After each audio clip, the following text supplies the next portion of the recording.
So they're now flying with this 55-ton heavy glider plane, plunging down towards the ground.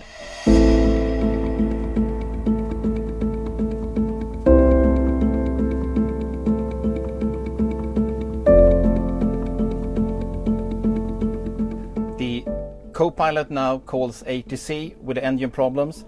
ATC give them radar vectors back towards Stockholm Arlanda Airport, but the commander, he continues the northerly heading.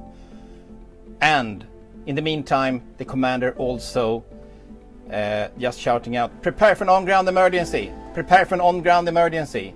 And the assistant captain stands here back. He passed that on to the purser, and the purser gives a complete PA to the passengers about an emergency landing. We have now arrived to the crash site. So here's the gate where the aircraft finally came down, and they came through the forest here. They hit the trees and they're sliding down on this field out here and stopping about a couple hundred meters further out here. And 30 seconds before impact, at 900 feet, they broke out of cloud. They saw a field to the right, but it was too far away. And the assistant captain behind them, he started assisting them, saying, "Turn right, turn right, turn right, turn right." And the commander did. He followed his instructions. He adjusted heading to about northeast. The co-pilot kind of asks, "Gear down?" And the assistant captain replies immediately, "Yes, gear down, gear down." He selected gear down. And in the meantime, then the assistant captain also select the flaps, bring the flaps down, and they just continue down. Then they hit the first tree tops, and shortly thereafter the right wing is torn off and they start banking right, and they're plunging down now towards the field. After 4 minutes and 7 seconds after takeoff from Stockholm Arlanda Airport, Scandinavian 751 hit the field with a 40-degree right bank, and the aircraft is then broke up into 3 pieces, and there is no fire. We should bear in mind that it had about 6 tons of fuel left when they came to this spot. So when the right wing was torn off, I would say 2.5–3 tons of fuel out in the forest, and a lot of fuel out in the field as well. And as soon as they stopped, they evacuate. The evacuation goes very quickly and efficient, and except for 4 persons, all of them can make their way out on themselves, and 1 person have to be helped out by the rescue team. And all 129 persons survived in the miracle in Gottrora.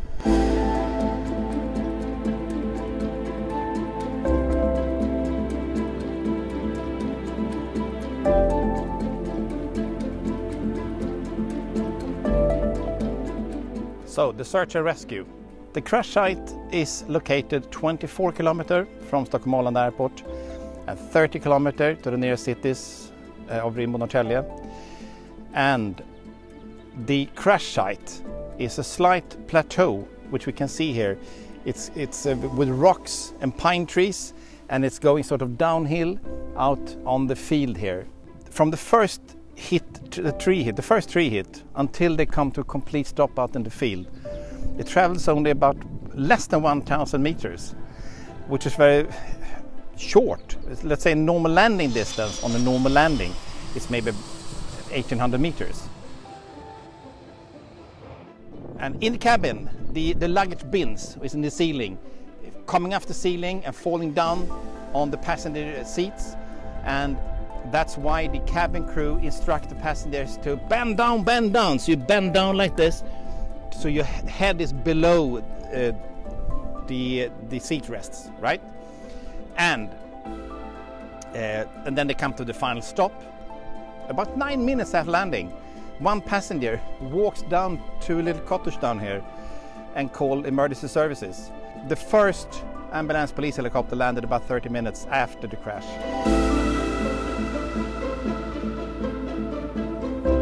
There have been several cases throughout the years of reports where ice coming off the wing been sucked into the engines. 10 years before the crash, Finnair had a serious incident with an MD-80 where ice were coming off, the wings sucked into the engines. but they could continue their flight. And just a few months before the Gottrora crash, SAS produced a de-icing manual, which was used for training of de-icing personnel, technicians and mechanics. Also, the SAS line maintenance handbook says that the only way to discover clear ice on the wing is with your bare hands, no gloves, just your bare hands, and you put your bare hands on top of the wings and you feel like this, and in particular then in the aft inner section of the wing. That's the most critical part of the wing. The problem with that is that the wings are about 2.5 meters up in the air, so you have to have ladders or you have to have equipment to come up to the wing. The technical division is responsible for that the icing is carried out correctly.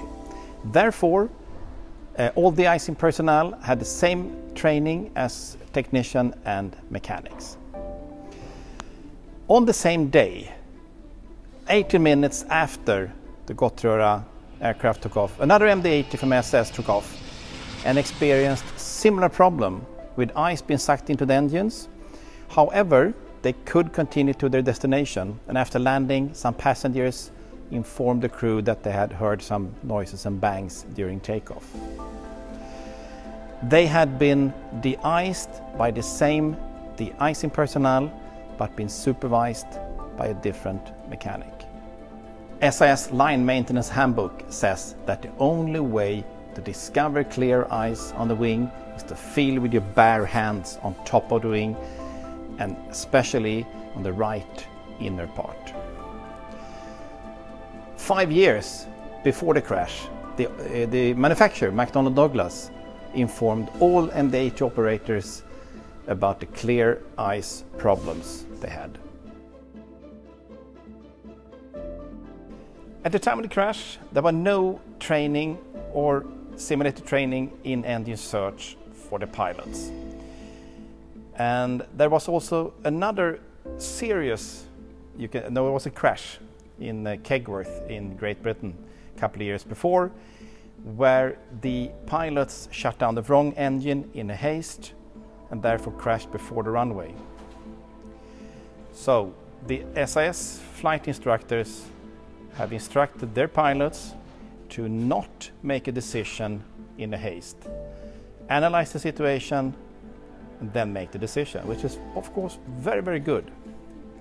However, surging is one of those critical moments where you have to make a decision immediately.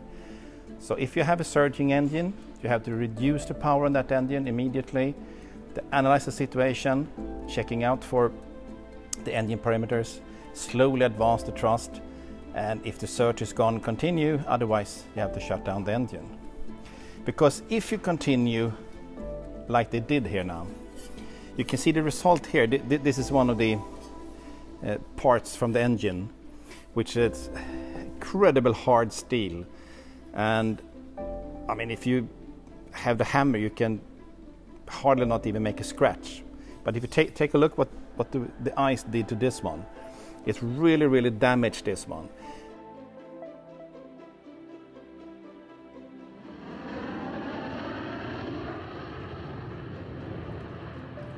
And the temperature is about up to 1000 degrees at the hottest place, and that's normal conditions. So it's really, really important that you handle the search in the correct way.